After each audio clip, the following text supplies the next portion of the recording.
Welcome, everybody, to another amazing episode of our Wellness Warriors. I'm Dr. V, and today I'm so excited to be able to have a special guest, Katie. She's known as Wellness Mama. I met her, well, I've known about her for many, many years. I've followed her on Facebook and her blogs. She's always given some amazing information about creating that wellness environment. And so, Katie, you are a pretty popular gal. I mean, this website here, greatest.com. So you're in the top 100 along with Dr. Mercola, Dr. Oz, Food Babe, Tim Ferriss. Those are some pretty big names. So you must feel really good about the impact that you've had on mamas around the world. So congratulations. And thank you so much for being here. Thank you. Yeah, it was an honor to be in that company, but also I have to say the emails I get from actual listeners and readers and moms are the ones that I treasure the most, because it's at the end of the day, I know that you share this as well, but it's about actually reaching and helping other people. And I know that we also both realize just how powerful women are. And I feel like if you can help women and help moms, you can change the world. So I'm grateful to be on the list, but even more grateful to actually get to be in the ears and the eyes of moms around the world. And that's so true. You know, as women, as mothers, I'm a grandmother now, you know, we have such a powerful influence on the coming generations.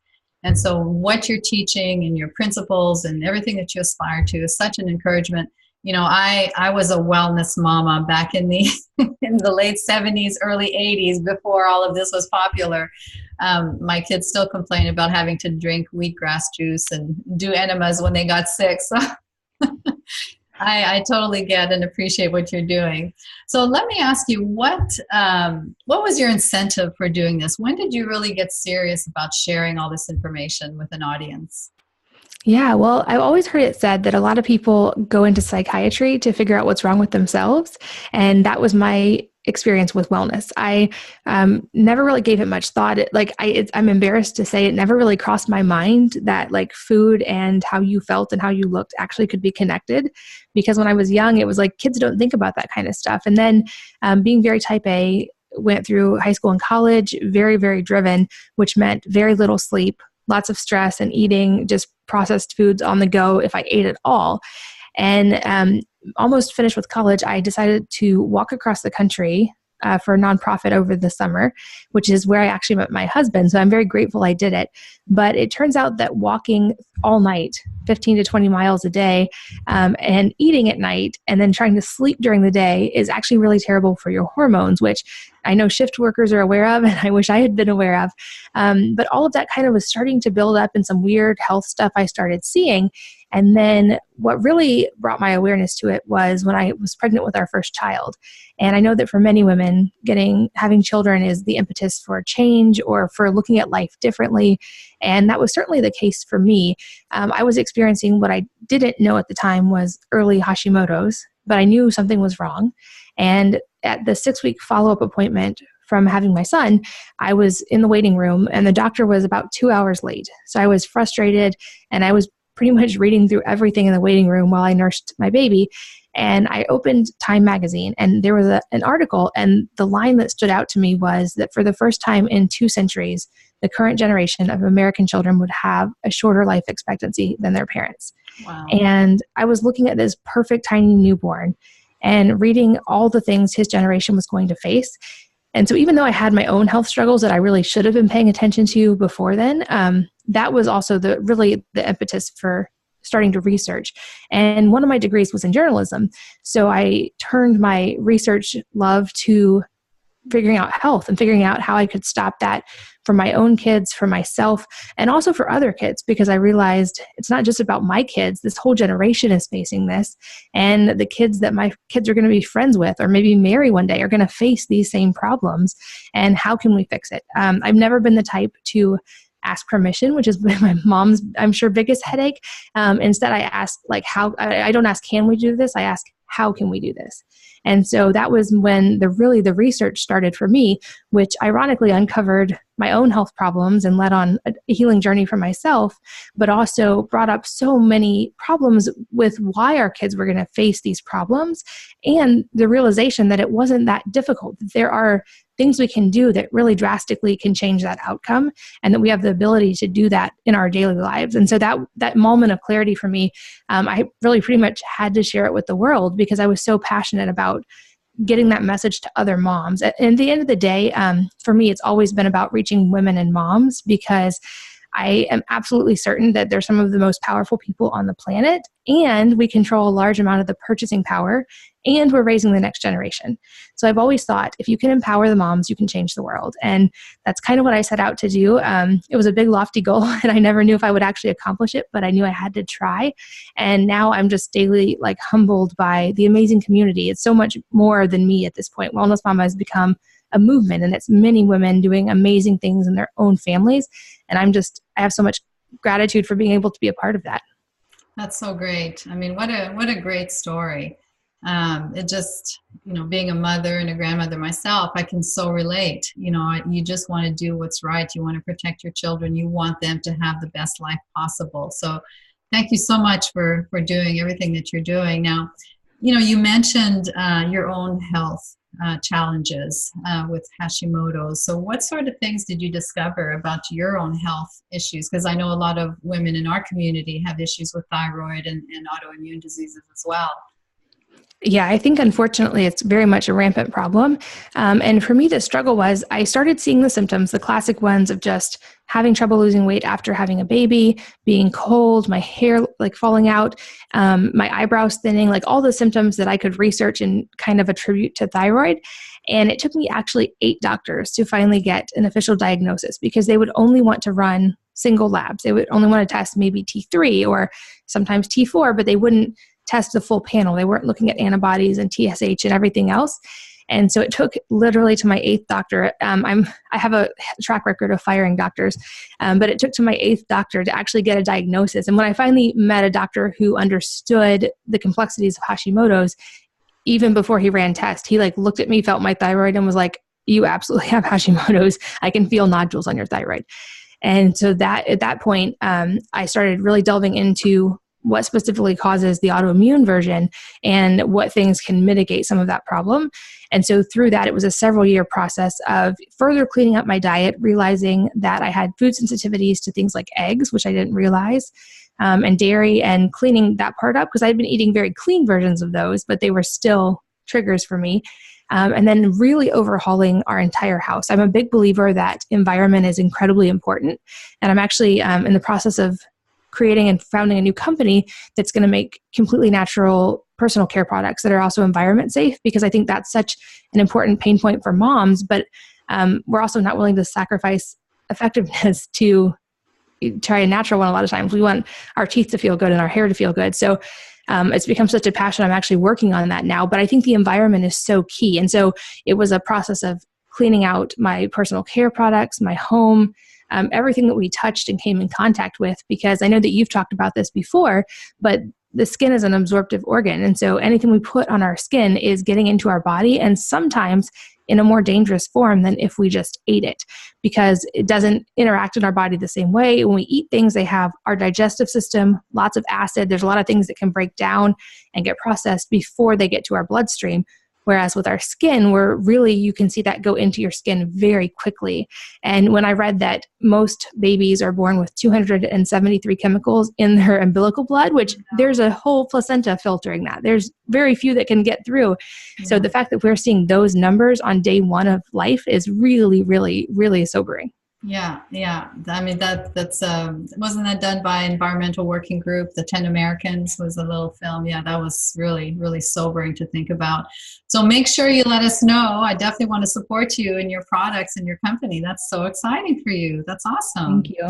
Yeah. So I know another thing that you like to talk about and encourage your audience is about fasting. And I know you're on a fast now. So tell us a little bit about fasting and why you think it's so important. And how long is your fast that you're on right now? I'm on day 7 right now. And I would like to make it to 10 days, but I'm very much listening to my body. So if my body says no, then I listen.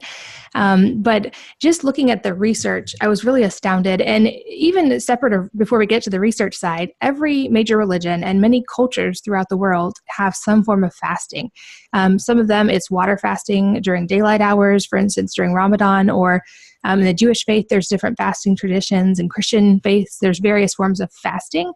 And so I started looking at the history of this and like, why are we seeing this across all cultures? And then combining that with modern research, there's some researchers looking at it specifically with cancer, but there's many other benefits as well. So I know that you've talked about like people who fast before chemotherapy typically see better outcomes. Also, cancer patients who fast often see quicker recoveries in general. And there's even statistics from some smaller studies that fasting on a regular basis, like once a quarter or a couple times a year for a long enough time on just water, can actually really like remove a lot of cancer cells from the body, with the idea being that your body will not let itself waste away. So it's going to break down tissue or whatever it can to keep its processes moving. And so when you fast, you can initiate autophagy, which means the body is breaking down tissue in the body, and typically it will break down damaged or bad tissue first. And so there's a lot of data coming out, and I think we'll see more and more that it can reduce cancer risk. At least I'm hoping that we're going to see that. But I'm an admitted nerd and avid researcher, so I blood test myself constantly through this whole process. And I've seen through about 1.5 years now of regular fasting, water fasting in different ways, and even dry fasting, which, disclaimer, I'm not recommending anyone do. I'm not recommending anyone fast either. Talk to your doctor.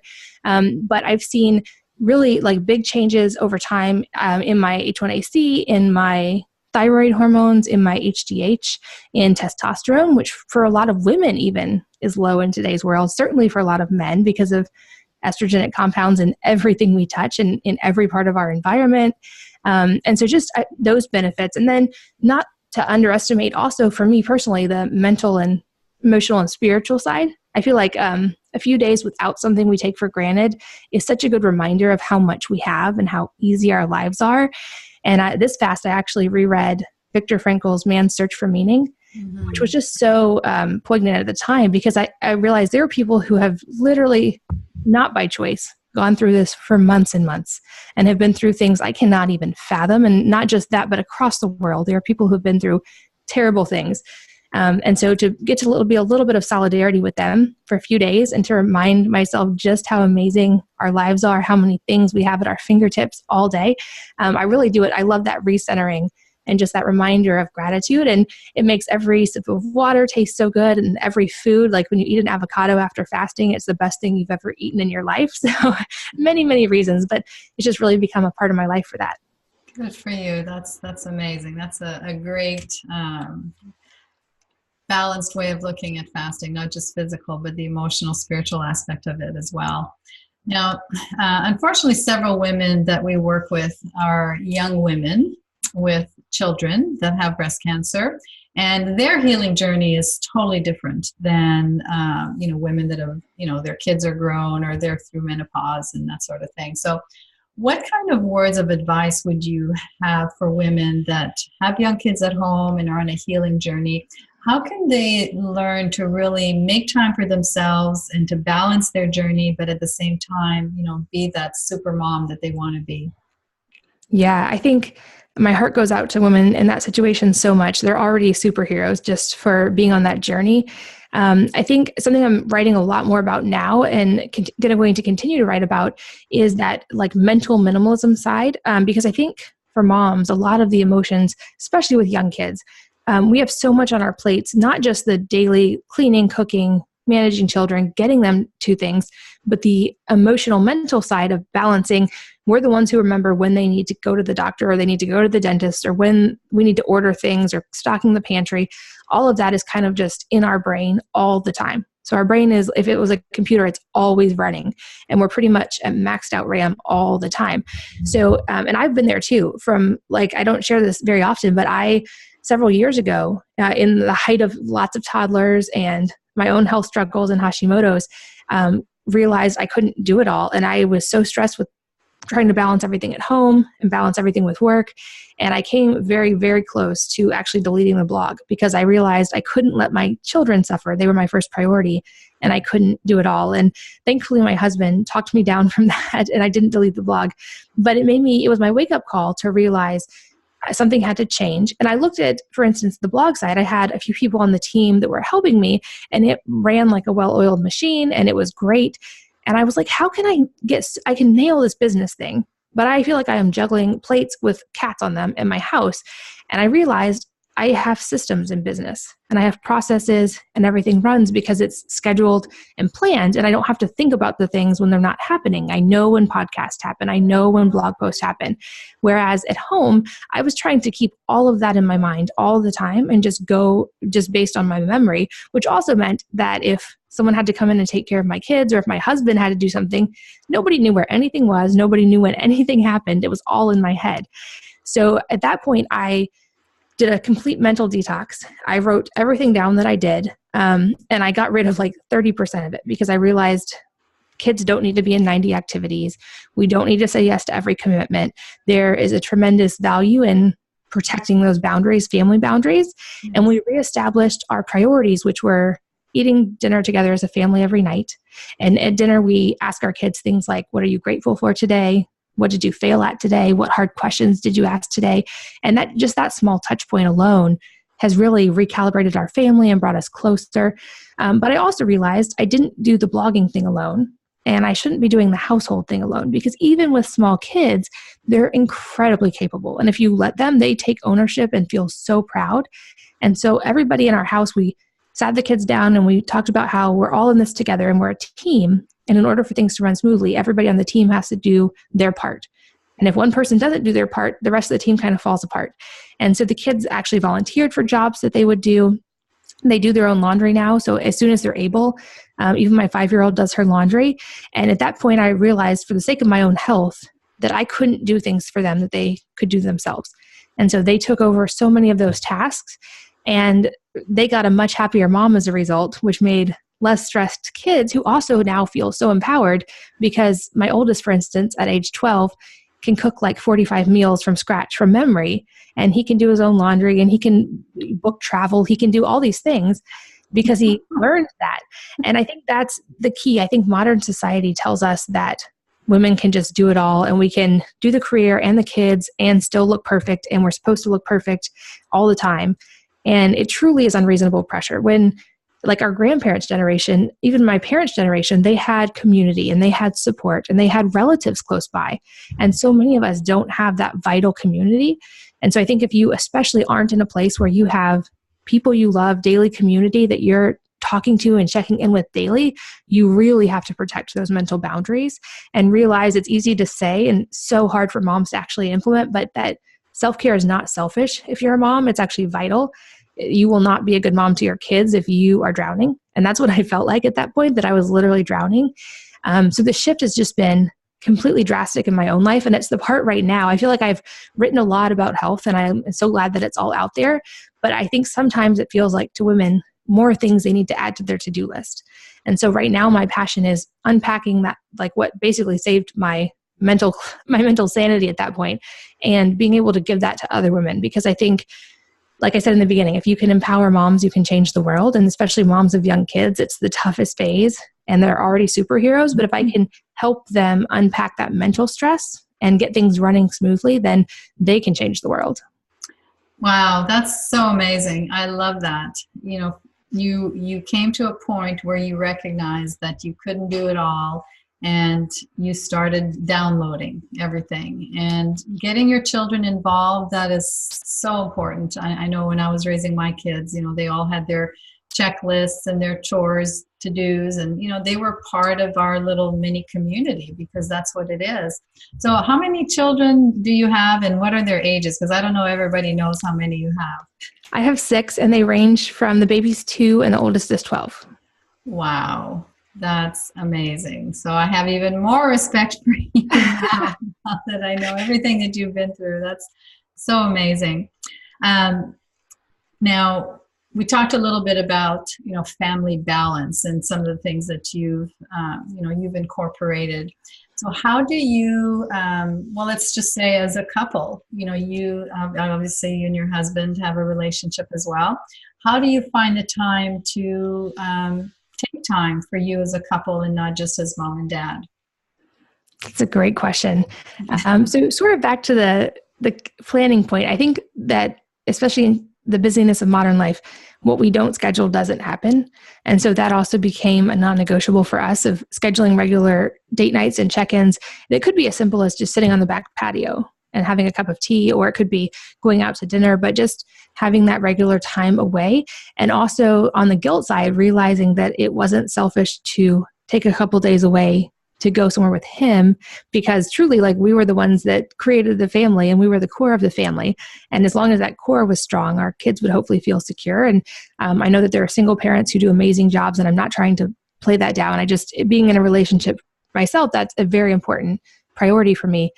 So we do take time away pretty often, like every few months together, just for a couple of days to recalibrate and reset, and finding activities that we like together, like working out at the gym or just going on walks or researching. I'm also lucky that he is involved in the business side. He does the tech side of Wellness Mama. So we get to work together quite a bit, and which means we also get some business travel together. So it's fun. We have a lot of check-in points that way.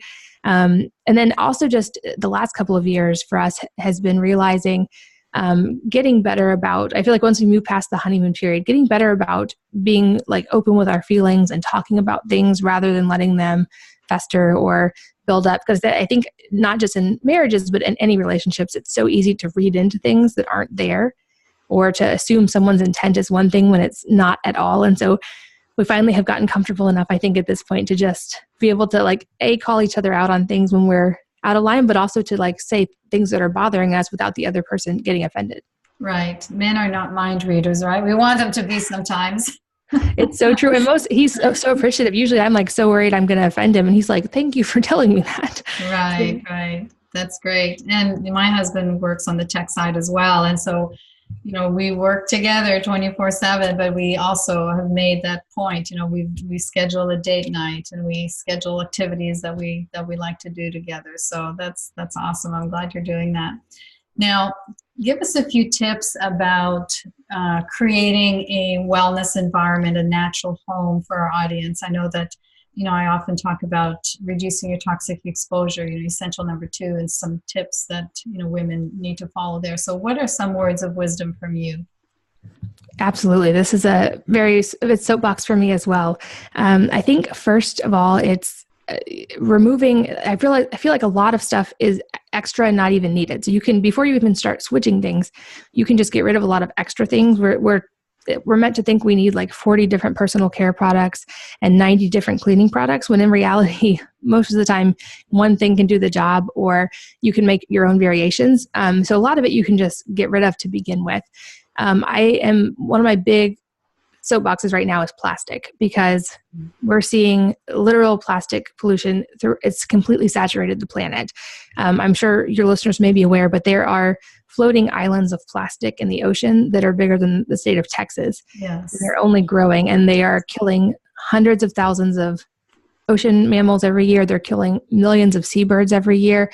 And at the rate that this is happening, within a couple of decades, there will literally be more plastic than fish in the ocean. Like, we've reached a saturation point. Even in Antarctica, recent test, they found plastic chemicals over 2 kilometers down in ice, which means truly our planet is saturated. And this is not a problem that recycling can fix, because A, most plastic doesn't get recycled, and B, because of poor sorting, most plastic that does get recycled just gets turned into like park benches or rugs or things that are just going to be used as a single purpose and still leach plastic into the environment. Yes. And so just like in breast cancer, same with plastic, prevention truly is key.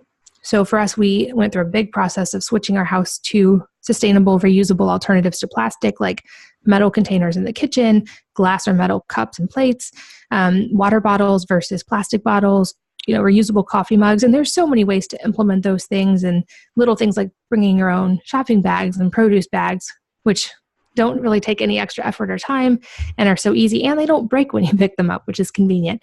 So I feel like plastic is a first one worth tackling, especially if you have small children, because we know the health impact. We know that they're endocrine disruptors and they mimic estrogen. And if you have small kids who have not gone through puberty, that can really drastically affect their experience in puberty. But even as adults, we know that men have a third of the testosterone that their grandfathers did, and women are getting cancers and hormone problems and PCOS at rates that we've never seen. And it seems like a commonality is plastic could absolutely be a trigger there. So I'm very big on getting rid of plastic, and I've written about that quite a bit. And beyond that, and also in the same note, like on the cleaning side, I think there are some really great cleaning products that are concentrates. So they come in a single bottle that is recyclable, but it lasts for months and months and months. And you can use the same concentrate that's biodegradable and earth-friendly and human-safe to make all-purpose cleaner, to make floor cleaner, to clean toilets, to make dish soap, to wash hands. It's actually, the one I use is called Branch Basics, and it's even gentle enough to use in a foaming bottle to remove makeup or to wash your hair. So it's that gentle. I use it as baby shampoo, and that one bottle can last for so long. So you're reducing all those other plastic bottles you would have had to buy, and you're cleaning your whole house with absolutely no VOCs, no dangerous compounds. Your baby could lick the table and be totally fine. What's it called? It's called Branch Basics. Branch Basics. And it's founded by 3 women who went through health struggles and chemical sensitivities and found a way to make a totally natural cleaner. It literally tests as safe as water on skin contact test. It's incredibly safe. And that's an easy switch that is also economical, because when you buy it concentrated, you can mix everything in glass bottles. You're not wasting, and you save so much money because you're not paying for the water to be shipped. It's just shipped concentrated and you add the water. So I think that's a big key. And then on the personal care side, I have recipes for pretty much every personal care product on site. But I think it's just about, even if you buy them, just consciously, as you run out of things, switching to natural versions that have fewer or no harmful components to them. Because like we've talked about, the skin is an organ and it absorbs everything, sometimes more quickly than the digestive system. So you just have to be really cautious of what you put on your skin. And those have been the big 3 for me. And there's a lot more beyond that. Like once you get through those, you can add houseplants or air filters, and you can add water filters. But truly, even if you just focus on those few simple things, it'll make a drastic difference in your house. And I remember one of the blogs you posted about cooking utensils, right? The chemicals with the pots and pans that are non-stick. You want to speak on that a bit? Absolutely. And that's one of the toughest ones. It's something I hope to tackle one day, but there's truly no perfect solution in cookware, but there's some better than the bad ones. So the traditional nonstick like Teflon, we know that it kills birds, the fumes from it, but it also seems to affect the lungs of humans. And as it starts to break down, those chemicals and nanoparticles can get into the body and build up in fat tissue. So they're super convenient, but they're not healthy, especially, again, with kids or anyone who has a compromised immune system. And there are better options like low nickel stainless steel. There's enameled cast iron. You just want to make sure that they don't have lead, whatever variety you choose. There's full ceramic, like Extrema, which is very non-toxic, but it's non-scratch, so it's easy to clean, but it's not non-stick. There truly is not a perfect non-stick. Or even cast iron, if you know how to season it correctly, those can be almost non-stick. But so they're a little bit more work, but I think they're well worth the payoff of reducing that exposure. Right. How about EMFs? Where do you stand on EMFs? Ooh, that's another good question. I've done a lot of research on this one, and I think part of it is we're still learning. I don't think we fully know yet. I think that they logically have an impact on our body because we have studies and we know that, for instance, just even wavelengths of light, like red light, can impact cells and create more ATP, and certain wavelengths can increase collagen. So if even just wavelengths of light can do that, then it's only logical to me that other wavelengths and other forms of EMFs can do that as well.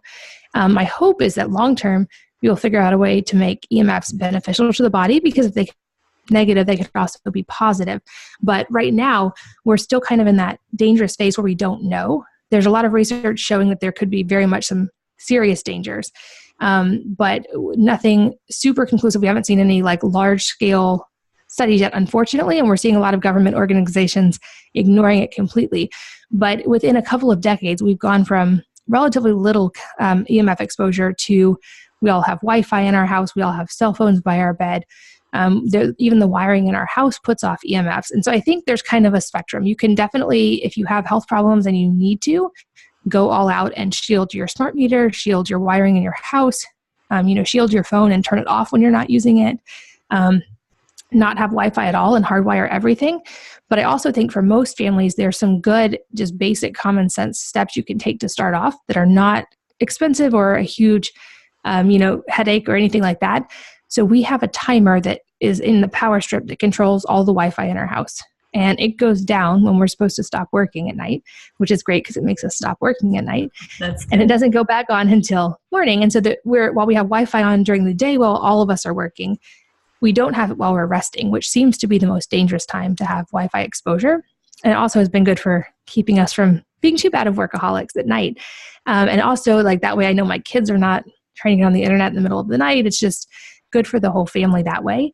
We also have a rule of no electronics in bedrooms, and they all go on airplane mode at night. So that alone reduces a lot of EMF exposure in your house. I have several meters, and just those two steps make a huge difference. For people who are more concerned, there's something called the EMF kill switch, which can be installed pretty easily right next to your breaker box in your house. And then you can actually take down any non-essential breakers at night. So you'd still want to leave on probably your air conditioner and your refrigerator, for instance. But you can take down from the breaker all the other wiring in your house without having to flip those switches, which eventually wear out. And it's got a remote. So you can do that. Once you're in bed, you take down all the power, and that reduces like 90% of the exposure you're going to get in your house, because it'll also take down your Wi-Fi. It'll take down the ambient EMFs in the walls. And for like certain people who are sensitive, that's a game changer. And I think especially, you could speak to this better than I could, but in cancer patients, we are seeing some data that EMFs can really affect the cells, or at least reduce their capacity to heal. So I think it's definitely worth evaluating. And I would say, depending on your situation, figuring out the things you can do without being stressed, because stress is bad, but the things you can do easily to just reduce your exposure. Simple things. And it doesn't have to be expensive or complicated sometimes, but just the simple steps that you can take. I know we hardwire our laptops and everything, so we don't have Wi-Fi, but we have, 4 other neighbors' Wi-Fi that's in our home that we don't ask for, but that's just the reality of the situation. So yeah, most people don't realize that even like sometimes now refrigerators are smart wired and they have Wi-Fi in the refrigerators, or just appliances, things you wouldn't expect. So there are some relatively inexpensive testing devices that you can get online, and then you can test your own house, because every house is also different. I think it's very much an individualized thing, and just evaluating your own risk factors in that method. Well, Katie, you are a wealth of knowledge. Have you written a book yet? I've written 2. One's a cookbook, and the other just came out a couple months ago, and it's the Wellness Mama 5-Step Lifestyle Detox. So it goes into a lot of the stuff we talked about as far as the non-toxic home. There are recipes for all the cleaners, the makeup, all of that in there. Oh, that's awesome. So where can they find your books, and where can they find more information about you? So the books are any bookstores or Amazon, and I'm pretty much Wellness Mama across the board. So wellnessmama.com and on every social network. That's amazing. Well, thank you so much for all the work that you're doing. This was a great 30 minutes that we spent together. Lots of information, and I can definitely feel your passion in your heart. And thank you for all you're doing to help other mothers around the world. Thank you so much for having me. I'm a huge admirer of your work and all that you do, and I'm so grateful to be here with you today. Thank you.